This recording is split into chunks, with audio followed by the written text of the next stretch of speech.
दोस्तों नमस्कार, मैं सुबोध यादव। आज हम लोग पढ़ेंगे यूपीएसआई सिलेबस में दिए गए टॉपिक राष्ट्रीय सुरक्षा अधिनियम, नेशनल सिक्योरिटी एक्ट और सूचना प्रौद्योगिकी से संबंधित महत्वपूर्ण प्रश्नों की श्रृंखला को। तो आइए शुरू करते हैं। तो पहले जानते हैं कि राष्ट्रीय सुरक्षा अधिनियम क्या है।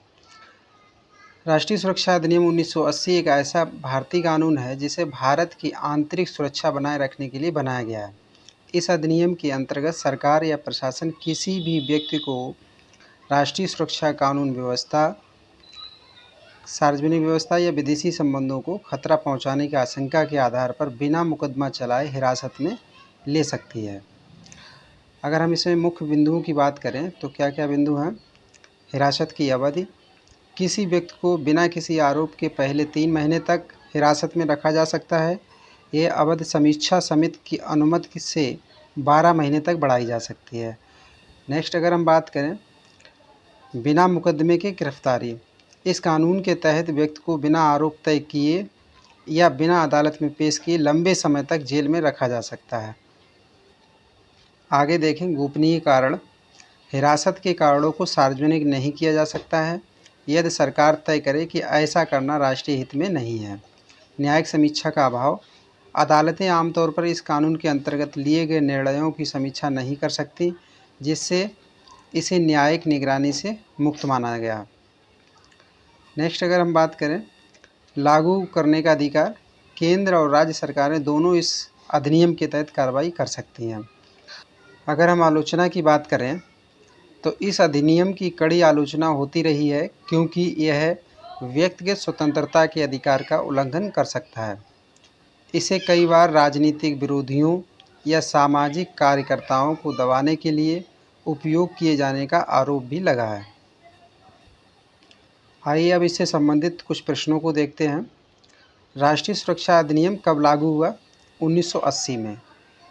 राष्ट्रीय सुरक्षा अधिनियम का मुख्य उद्देश्य क्या है? राष्ट्रीय सुरक्षा और सार्वजनिक व्यवस्था बनाए रखना। राष्ट्रीय सुरक्षा अधिनियम के तहत अधिकतम हिरासत अवधि कितनी है? 12 महीने तक। नेक्स्ट क्वेश्चन है राष्ट्रीय सुरक्षा अधिनियम के तहत प्रारंभिक हिरासत अवधि कितनी होती है? 3 महीने की। राष्ट्रीय सुरक्षा अधिनियम के तहत किसे गिरफ्तारी का अधिकार है? केंद्र और राज्य सरकारों को। नेक्स्ट क्वेश्चन है क्या राष्ट्रीय सुरक्षा अधिनियम में बिना मुकदमा चलाए हिरासत में लिया जा सकता है? हाँ। राष्ट्रीय सुरक्षा अधिनियम की समीक्षा कौन करता है? सलाहकार समीक्षा समिति, एडवाइजरी बोर्ड। नेक्स्ट क्वेश्चन है क्या राष्ट्रीय सुरक्षा अधिनियम के अंतर्गत जमानत मिलती है? नहीं। नेक्स्ट क्वेश्चन है क्या राष्ट्रीय सुरक्षा अधिनियम का दुरुपयोग संभव है? हाँ, कई बार राजनीतिक कारणों से। राष्ट्रीय सुरक्षा अधिनियम किस अनुच्छेद के अधिकारों को प्रभावित करता है? अनुच्छेद 21, जीवन और व्यक्तिगत स्वतंत्रता का अधिकार। नेक्स्ट क्वेश्चन है राष्ट्रीय सुरक्षा अधिनियम के तहत हिरासत का कारण सार्वजनिक किया जा सकता है? नहीं, कारण गोपनीय रखा जा सकता है। राष्ट्रीय सुरक्षा अधिनियम के तहत हिरासत में लिए गए व्यक्ति को क्या अधिकार प्राप्त हैं? सीमित अधिकार हैं, सामान्य मुकदमे की तरह नहीं होते हैं। राष्ट्रीय सुरक्षा अधिनियम के तहत हिरासत की समीक्षा कब की जाती है? 3 महीने के भीतर। नेक्स्ट क्वेश्चन है राष्ट्रीय सुरक्षा अधिनियम का उपयोग किन परिस्थितियों में किया जाता है? राष्ट्रीय सुरक्षा या सार्वजनिक शांति खतरे में हो तब। राष्ट्रीय सुरक्षा अधिनियम के तहत हिरासत के फैसले को कौन चुनौती दे सकता है? हिरासत में लिया गया व्यक्ति या उसका परिवार। राष्ट्रीय सुरक्षा अधिनियम के तहत हिरासत पर क्या कोर्ट का हस्तक्षेप होता है? सीमित और विशेष मामलों में। नेक्स्ट क्वेश्चन राष्ट्रीय सुरक्षा अधिनियम का दुरुपयोग रोकने के लिए क्या प्रावधान है? समीक्षा समिति द्वारा निगरानी। नेक्स्ट क्वेश्चन है राष्ट्रीय सुरक्षा अधिनियम के तहत हिरासत में लिए गए व्यक्ति को क्या सुनवाई का अधिकार मिलता है? नहीं, या बहुत ही सीमित मिलता है। राष्ट्रीय सुरक्षा अधिनियम किस प्रकार के मामलों में लागू नहीं होता है? सामान्य आपराधिक मामलों में नहीं होता है। राष्ट्रीय सुरक्षा अधिनियम के तहत हिरासत अवधि बढ़ाने का अधिकार किसके पास है? राज्य या केंद्र सरकार और समीक्षा बोर्ड के पास में। नेक्स्ट क्वेश्चन है राष्ट्रीय सुरक्षा अधिनियम के तहत हिरासत में लिए गए व्यक्ति को क्या जेल में रखा जा सकता है? हाँ, बिना मुकदमा के। राष्ट्रीय सुरक्षा अधिनियम की समीक्षा समिति का गठन कौन करता है? राज्य सरकार या केंद्र सरकार। राष्ट्रीय सुरक्षा अधिनियम के तहत हिरासत में लिए गए व्यक्ति को कानूनी सलाह लेने का अधिकार है? बहुत सीमित या कहीं कहीं बिल्कुल नहीं। नेक्स्ट क्वेश्चन है, राष्ट्रीय सुरक्षा अधिनियम की समीक्षा समिति में कौन शामिल होता है? न्यायिक सदस्य और प्रशासनिक अधिकारी। नेक्स्ट क्वेश्चन है, राष्ट्रीय सुरक्षा अधिनियम के तहत हिरासत को चुनौती देने के लिए किस अदालत में याचिका दायर होती है? उच्च न्यायालय या सर्वोच्च न्यायालय में। राष्ट्रीय सुरक्षा अधिनियम की तुलना में यूएपीए से कैसे की जाती है? एएनएएस राष्ट्रीय सुरक्षा रोकथाम है, यूएपीए आपराधिक दंड देने के लिए है। नेक्स्ट क्वेश्चन, राष्ट्रीय सुरक्षा अधिनियम के तहत हिरासत में लिए गए व्यक्ति को कब रिहा किया जा सकता है या जब समीक्षा समिति अनुमति दे देती है। नेक्स्ट क्वेश्चन है, राष्ट्रीय सुरक्षा अधिनियम के तहत हिरासत की अवधि बढ़ाने के लिए कितनी बार आवेदन किया जा सकता है? आवश्यकता अनुसार बार बार। राष्ट्रीय सुरक्षा अधिनियम के तहत हिरासत की अवधि के दौरान क्या व्यक्ति को पारिवारिक संपर्क मिलता है? सीमित, प्रायः नियंत्रित। नेक्स्ट क्वेश्चन है, राष्ट्रीय सुरक्षा अधिनियम लागू करने का अधिकार किस प्रकार के अधिकारियों को होता है? राज्य और केंद्र सरकार के अधिकृत अधिकारी। नेक्स्ट क्वेश्चन है, राष्ट्रीय सुरक्षा अधिनियम के तहत हिरासत का आधार कौन सा कानून है? राष्ट्रीय सुरक्षा अधिनियम 1980। राष्ट्रीय सुरक्षा अधिनियम में गिरफ्तारी के खिलाफ किस संविधान अनुच्छेद के तहत याचिका दी जा सकती है? अनुच्छेद 226 के तहत राज्यों में उच्च न्यायालय को और अनुच्छेद 32 के तहत सुप्रीम कोर्ट को। नेक्स्ट क्वेश्चन है, राष्ट्रीय सुरक्षा अधिनियम से प्रभावित होने वाला मूल अधिकार कौन सा है? अनुच्छेद 21, जीवन और व्यक्तिगत स्वतंत्रता का अधिकार। नेक्स्ट क्वेश्चन है, राष्ट्रीय सुरक्षा अधिनियम लागू करने के लिए किस सरकारी स्तर को अधिकार प्राप्त है? केंद्र और राज्य सरकारें, संविधान के अनुच्छेद 256 के तहत।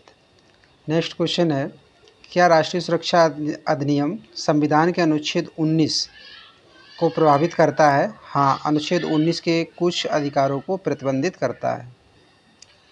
नेक्स्ट क्वेश्चन है, राष्ट्रीय सुरक्षा अधिनियम के तहत हिरासत में लिए गए व्यक्ति को अनुच्छेद 32 के कौन से अधिकार नहीं मिलते हैं? गिरफ्तारी के बाद न्यायालय के सामने तुरंत पेश करने का अधिकार। राष्ट्रीय सुरक्षा अधिनियम के अंतर्गत हिरासत की समीक्षा कौन करता है? समीक्षा समिति, एडवाइजरी बोर्ड। नेक्स्ट क्वेश्चन है, राष्ट्रीय सुरक्षा अधिनियम के तहत हिरासत का कारण सार्वजनिक क्यों नहीं किया जाता है? राष्ट्रीय सुरक्षा के कारण गोपनीय रखा जाता है। राष्ट्रीय सुरक्षा अधिनियम के तहत हिरासत की अधिकतम अवधि कितनी है? 12 महीने। नेक्स्ट क्वेश्चन है, राष्ट्रीय सुरक्षा अधिनियम का गठन किस संसद अधिनियम के द्वारा हुआ? राष्ट्रीय सुरक्षा अधिनियम 1980 के द्वारा। राष्ट्रीय सुरक्षा अधिनियम के तहत हिरासत की प्रारंभिक अवधि कितनी है? 3 महीने तक। नेक्स्ट क्वेश्चन है, राष्ट्रीय सुरक्षा अधिनियम की समीक्षा के लिए कितनी अवधि निर्धारित है? हिरासत के 3 महीने के भीतर। राष्ट्रीय सुरक्षा अधिनियम के तहत हिरासत में लिए गए व्यक्ति को किस प्रकार का कानूनी संरक्षण मिलता है? सीमित कानूनी संरक्षण मिलता है। राष्ट्रीय सुरक्षा अधिनियम के किस प्रकार की घटनाओं के लिए उपयोग किया जाता है? आतंकवाद, देशद्रोह और सार्वजनिक अशांति के लिए। नेक्स्ट क्वेश्चन है, राष्ट्रीय सुरक्षा अधिनियम के दुरुपयोग को रोकने के लिए क्या प्रावधान है? समीक्षा समिति और कोर्ट में चुनौती। राष्ट्रीय सुरक्षा अधिनियम और उन्नत आपराधिक कानूनों में क्या अंतर है? राष्ट्रीय सुरक्षा अधिनियम रोकथाम हेतु है और यूएपीए दंडात्मक कानून है। राष्ट्रीय सुरक्षा अधिनियम के तहत हिरासत की अवधि को कितनी बार बढ़ाया जा सकता है? आवश्यकता अनुसार। नेक्स्ट क्वेश्चन है, राष्ट्रीय सुरक्षा अधिनियम के तहत हिरासत के दौरान व्यक्ति के अधिकार कितने सीमित होते हैं? बहुत सीमित होते हैं। मूल अधिकारों का उल्लंघन संभव है। दोस्तों, नेक्स्ट टॉपिक हमारा सूचना प्रौद्योगिकी। तो पहले समझते हैं सूचना प्रौद्योगिकी क्या है। सूचना प्रौद्योगिकी, इंफॉर्मेशन टेक्नोलॉजी से तात्पर्य कंप्यूटर, सॉफ्टवेयर, नेटवर्क और अन्य डिजिटल उपकरणों का उपयोग करके सूचना को संग्रहित, प्रतिबंधित और प्रसारित और संसाधित करने की तकनीक से है। सरल शब्दों में सूचना प्रौद्योगिकी वह तकनीक है जो डेटा और सूचना को इलेक्ट्रॉनिक रूप में संभालने, साझा करने और उपयोग करने में मदद करती है। सूचना प्रौद्योगिकी के मुख्य तत्व कौन से हैं? Hardware, computer, server, network, device आदि। सॉफ्टवेयर की अगर बात करें, operating system, applications, programs. Networking की बात करें इंटरनेट, इंट्रानेट और वेब सेवाएं। डेटा प्रबंधन की बात करें तो डेटाबेस और डेटा विश्लेषण। सुरक्षा की बात करें तो साइबर सुरक्षा और डेटा सुरक्षा।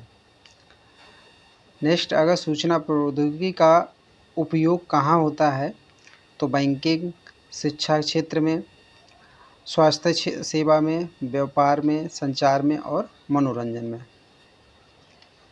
अब हम लोग इससे संबंधित महत्वपूर्ण प्रश्न देखते हैं।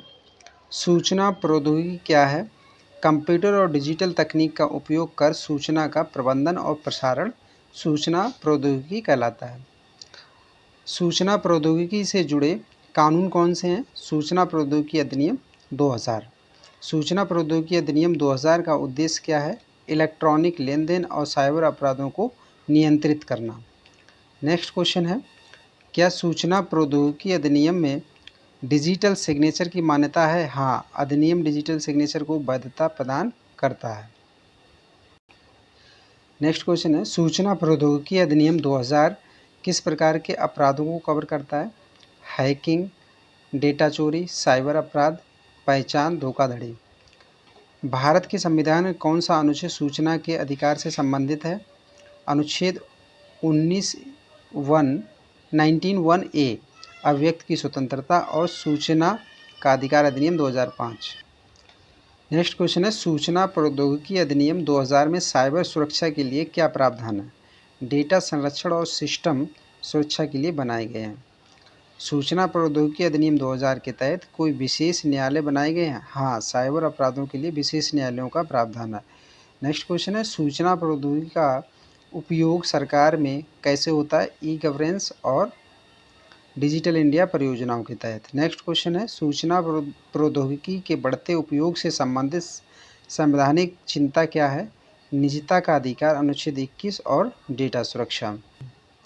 नेक्स्ट क्वेश्चन है, सूचना प्रौद्योगिकी अधिनियम 2000 में हैकिंग की परिभाषा क्या है? अनधिकृत रूप से कंप्यूटर सिस्टम या नेटवर्क में प्रवेश करना। डिजिटल सिग्नेचर का क्या महत्व है? इलेक्ट्रॉनिक दस्तावेजों की प्रमाणीकरण के लिए वैध तरीका। नेक्स्ट क्वेश्चन है, कंप्यूटर अपराधों के लिए सूचना प्रौद्योगिकी अधिनियम के तहत अधिकतम सज़ा क्या हो सकती है? अधिकतम 3 साल की कैद और जुर्माना। क्या सूचना प्रौद्योगिकी अधिनियम 2000 में डेटा चोरी को अपराध माना गया है? हाँ, इसे अपराध माना गया है।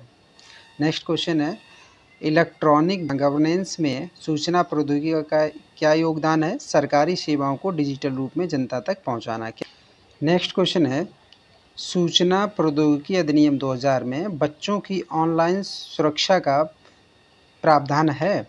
हाँ, ऑनलाइन अश्लील सामग्री पर प्रतिबंध। नेक्स्ट क्वेश्चन है, सूचना प्रौद्योगिकी अधिनियम किस वर्ष संशोधित हुआ? 2008 में। भारत में इंटरनेट पर डेटा प्राइवेसी का अधिकार किस अधिनियम या नियम से जुड़ा है? सूचना प्रौद्योगिकी अधिनियम और हाल ही में डेटा संरक्षण विधेयक। क्या सूचना प्रौद्योगिकी अधिनियम के तहत साइबर अपराधों की जांच के लिए विशेष एजेंसियां हैं? हाँ, जैसे साइबर सेल और CERT इन। नेक्स्ट क्वेश्चन है, सूचना प्रौद्योगिकी अधिनियम के तहत स्पैम पर क्या नियंत्रण है? अनचाहे इलेक्ट्रॉनिक संदेशों पर प्रतिबंध। फिशिंग क्या है? इसे सूचना प्रौद्योगिकी अधिनियम में कैसे नियंत्रित किया जाता है? धोखाधड़ी कर व्यक्तिगत जानकारी चुराना अधिनियम में दंडनीय अपराध है। नेक्स्ट क्वेश्चन है, सूचना प्रौद्योगिकी अधिनियम में इलेक्ट्रॉनिक रिकॉर्ड की वैधता को स्वीकार किया गया है? हाँ, इलेक्ट्रॉनिक रिकॉर्ड को वैध माना गया है। इंटरनेट सेंसरशिप के लिए सूचना प्रौद्योगिकी अधिनियम का क्या प्रावधान है? अश्लील और अवैध सामग्री को ब्लॉक करने का अधिकार है। नेक्स्ट क्वेश्चन है, भारत सरकार ने साइबर सुरक्षा को बढ़ावा देने के लिए कौन सी प्रमुख योजना बनाई है? राष्ट्रीय साइबर सुरक्षा नीति 2013। क्लाउड कंप्यूटिंग में सूचना सुरक्षा कैसे सुनिश्चित होती है? डेटा इन्फ्रेक्शंस और पहुंच नियंत्रण के द्वारा। क्या सूचना प्रौद्योगिकी अधिनियम के तहत किसी व्यक्ति को निजता का अधिकार प्राप्त है? अधिनियम में स्पष्ट रूप से नहीं है, लेकिन सुप्रीम कोर्ट ने अनुच्छेद 21 के तहत मान्यता दी है। नेक्स्ट क्वेश्चन है, सूचना प्रौद्योगिकी अधिनियम में ऑनलाइन पहचान की चोरी कैसे दंडनीय है? पहचान की चोरी और धोखाधड़ी अपराध है। क्या सूचना प्रौद्योगिकी अधिनियम के तहत इलेक्ट्रॉनिक कॉमर्स को वैधता मिली है? हाँ, इलेक्ट्रॉनिक अनुबंधों को कानूनी मान्यता दी गई है। राष्ट्रीय सुरक्षा अधिनियम और आईटी अधिनियम में कोई संबंध है? दोनों अलग हैं। राष्ट्रीय सुरक्षा अधिनियम हेतु, आईटी अधिनियम तकनीकी अपराधों हेतु है। नेक्स्ट क्वेश्चन है, सूचना प्रौद्योगिकी अधिनियम के तहत कंप्यूटर वायरस फैलाने पर क्या दंड है? 3 साल तक कैद, जुर्माना या दोनों हो सकते हैं। डेटा संरक्षण बिल का सूचना प्रौद्योगिकी से क्या संबंध है? यह डेटा सुरक्षा के लिए आईटी अधिनियम के लिए अतिरिक्त नियम है। क्या सूचना प्रौद्योगिकी अधिनियम के तहत सरकारी डेटा की सुरक्षा की गारंटी है? अधिनियम में सुरक्षा उपाय है पर गारंटी नहीं है। सूचना प्रौद्योगिकी में फायरवॉल क्या है? नेटवर्क सुरक्षा उपकरण जो अनधिकृत पहुंच रोकता है। नेक्स्ट क्वेश्चन है, इलेक्ट्रॉनिक व्यापार में डिजिटल मार्केटिंग का क्या महत्व है? उत्पादों और सेवाओं का ऑनलाइन प्रचार। नेक्स्ट क्वेश्चन है, क्या सूचना प्रौद्योगिकी अधिनियम में बच्चों के डेटा संरक्षण के लिए प्रावधान है? हाँ, लेकिन इसे हाल ही में कड़ा किया जा रहा है। नेक्स्ट क्वेश्चन है, इंटरनेट ऑफ थिंग्स आईओटी और आईटी से क्या संबंध है? आईओटी उपकरण सूचना प्रौद्योगिकी के नेटवर्क में जुड़े होते हैं। क्या सूचना प्रौद्योगिकी के क्षेत्र में आर्टिफिशियल इंटेलिजेंस का उपयोग होता है? हाँ, डेटा विश्लेषण और ऑटोमेशन में। सूचना प्रौद्योगिकी अधिनियम में ऑनलाइन धोखाधड़ी के खिलाफ क्या उपाय हैं? जांच, दंड और अपराधी को जेल की सज़ा। क्या सूचना प्रौद्योगिकी अधिनियम के तहत साइबर धमकी को अपराध माना गया है? हाँ, दंडनीय अपराध है। नेक्स्ट क्वेश्चन है, सूचना प्रौद्योगिकी अधिनियम 2000 में इलेक्ट्रॉनिक डेटा इंटरचेंज की क्या भूमिका है? व्यापारिक और सरकारी दस्तावेजों का डिजिटल आदान प्रदान। डिजिटल साक्ष्य की स्वीकार्यता सूचना प्रौद्योगिकी अधिनियम में कब निर्धारित हुई? अधिनियम के तहत इलेक्ट्रॉनिक रिकॉर्ड को कानूनी मान्यता मिली है। नेक्स्ट क्वेश्चन है, क्या सूचना प्रौद्योगिकी अधिनियम 2000 में स्पैम संदेशों पर कोई पाबंदी है? हाँ, अनचाहे संदेशों पर प्रतिबंध लगाया गया। सूचना प्रौद्योगिकी अधिनियम में इंटरनेट सेंसरशिप के लिए कौन जिम्मेदार होता है? भारत सरकार और न्यायालय। नेक्स्ट क्वेश्चन है, क्या सूचना प्रौद्योगिकी अधिनियम के तहत ऑनलाइन विवादों का समाधान संभव है? हाँ, ई कोर्ट और वैकल्पिक विवाद समाधान के माध्यम से। नेक्स्ट क्वेश्चन है, सूचना प्रौद्योगिकी अधिनियम में डिजिटल प्रमाणीकरण का क्या महत्व है? इलेक्ट्रॉनिक दस्तावेजों की सत्यता सुनिश्चित करना। क्या सूचना प्रौद्योगिकी अधिनियम 2000 के तहत साइबर अपराधों के लिए विशेष पुलिस इकाइयाँ हैं? हाँ, कई राज्यों में साइबर सेल बनाए गए हैं। नेक्स्ट क्वेश्चन है, इलेक्ट्रॉनिक कॉमर्स को कानूनी मान्यता किस अधिनियम से मिली? सूचना प्रौद्योगिकी अधिनियम 2000 के तहत। सूचना प्रौद्योगिकी अधिनियम के तहत डेटा संरक्षण को कैसे सुनिश्चित किया जाता है? गोपनीयता और सुरक्षा नियमों के माध्यम से। इस वीडियो का लास्ट और अंतिम प्रश्न है, सूचना प्रौद्योगिकी क्षेत्र में डिजिटल इंडिया योजना का उद्देश्य क्या है? सरकारी सेवाओं को डिजिटल माध्यम से पहुंचाना। दोस्तों, आज हम लोगों ने नेशनल सिक्योरिटी एक्ट और आईटी से संबंधित महत्वपूर्ण प्रश्नों को पढ़ा। वीडियो कैसा लगा हमें कमेंट्स करके ज़रूर बताएं और हमसे जुड़े रहने के लिए हमारे यूट्यूब चैनल सुबोध स्टडीज़ को लाइक करें, सब्सक्राइब करें, शेयर करें। धन्यवाद।